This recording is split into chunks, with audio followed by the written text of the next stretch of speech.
अस्सलाम वालेकुम।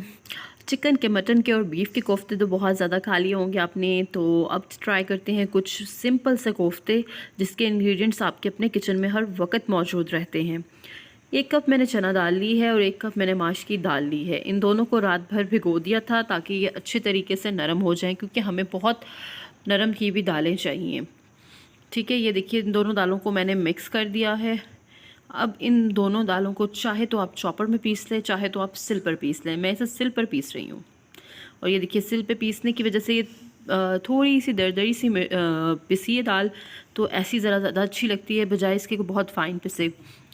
थोड़ा सा प्याज इसमें डालूँगी, थोड़ी सी सब्ज़ मिर्च डालूँगी इसमें, और उसके बाद मसाले डाले जाएंगे। तो थोड़ा सा नमक, क्योंकि नमक मसाले में भी जाएगा, बल्कि ये सारे ही मसाले में भी जाएंगे, तो फिर यहाँ पर आपने ध्यान से डालने हैं धनिया, लाल कुटी मिर्च, लाल पिसी मिर्च और गरम मसाला पाउडर, थोड़ी सी काली मिर्च डालिए इसमें।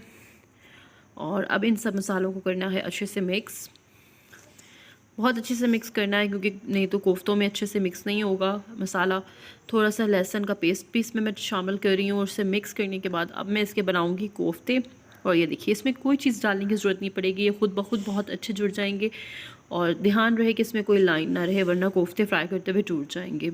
अगर आपको फिर भी मसला हो कि ये टूट रहे हैं फ्राई करते हुए, पहले आप एक डाल के चेक कर लें। तो अगर ये फ्राई करते हुए टूटें तो आप इसमें 1 चम्मच कॉर्नफ्लोर भी डाल सकते हैं, वरना इसमें ज़रूरत नहीं है, क्योंकि चने की दाल और माश की दाल जब पिसते हैं तो खुद ब खुद वो जुड़ जाते हैं। इसे अच्छे से फ्राई करूँगी, 80% तकरीबन ये कुक कर लेना है फ्राई में ही, बाकी 20% मसाले में गल जाएंगे। तो जैसे ही इसका बड़ा अच्छा प्यारा सा कलर आएगा और ये तकरीबन 80% जो है वो गल जाएंगे, तो फिर हम इसे निकाल लेंगे। अब कोफ्ते निकाल के मैं एक साइड पे रख देती हूँ, और इसी में मैं बनाऊँगी अब मसाला। 1 अदद मैंने प्याज डाला है और इसे अच्छे से फ्राई करूँगी। फ्राई करने के बाद जैसे इसका कलर चेंज होगा तो इसमें फिर डाल देना है थोड़ा सा पानी। इससे ये क्या होगा, प्याज अच्छे से घुल जाते हैं, ये देखिए नरम हो जाते हैं, इस तरह से आसानी से टूट जाएंगे। फिर जब प्याज फ्राई हो जाएंगे फिर इसमें टमाटर का पेस्ट शामिल करना है, और इसे अच्छे से भूनना है कि टमाटर का जो पानी है वो ख़त्म हो जाए और ये घी छोड़ दे। ये देखिए घी तकरीबन छोड़ दिया है, मसाला बहुत अच्छे से भून चुका है। अब इसमें शामिल करना है लहसुन और अदरक का पेस्ट, दोनों इकट्ठा पेस्ट मैंने बना लिया था और वो इसमें शामिल कर दिया। इसे 3 से 4 मिनट तक अच्छे से भूनना है, और जैसे ही अच्छे से भुन जाएगा फिर इसमें मसाले डालना शुरू करने हैं। ध्यान रहे कि कोफ्ते भी मसाले हैं, तो नमक हस्बे जायका डालना है, लाल कुटी हुई मिर्च इसमें डालनी है, धनिया पाउडर, हल्दी पाउडर। इन सब मसालों को तकरीबन 2 से 3 मिनट भूनना है, और फिर इसमें डालना है तकरीबन आधा कप, आप 1 कप भी डाल सकते हैं दही, अगर आप ग्रेवी ज़्यादा चाहते हैं तो। और दही हमेशा फेंट कर डालिएगा, क्योंकि अगर बगैर फेंटे डालेंगे तो फिर उसकी जो लुक है वो फटी फटी अजीब सी आएगी।